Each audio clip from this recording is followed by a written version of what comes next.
pala ay ating day off. Kaya mga kalolang chikadora na Riyadh, ano pa ang inaantay nyo? Eto, nagpag-desisyon na nga ang inyong lola na magpunta na nga dito sa Pinoy Black. At ako ay medyo napaisip ko, ano ba itong Black Pinoy Barbecue na to?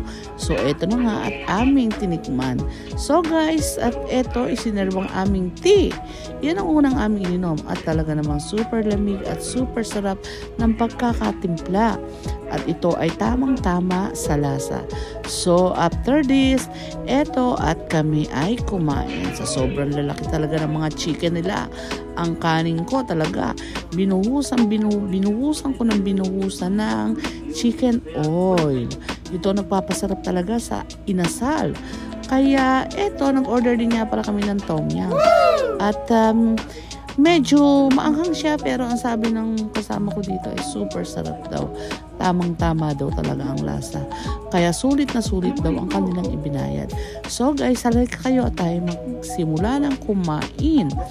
At eto na nga at uumpisahan niya natin. Hindi nga magkanda ubos ang aming pagkain. At eto nga si Kuya Eugene, talaga namang kunlantakan niya.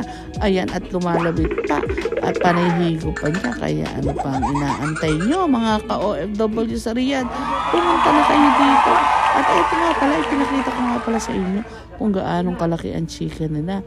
At kita nyo naman talaga, sulit na sulit, diba? O ayan. O, ipakikita rin yung kanila. Halos kalahating chicken siya. Kaya super sarap. At eto ang resulta. Sa sobrang busog namin, talagang lahat ay nakain. Eto nga at halos buto na lang ang natira. Kaya, ano pa ang inaantay nyo? Kumain na tayong lahat dito at inyong tikman ang Black Pinoy Barbecue in Solimania.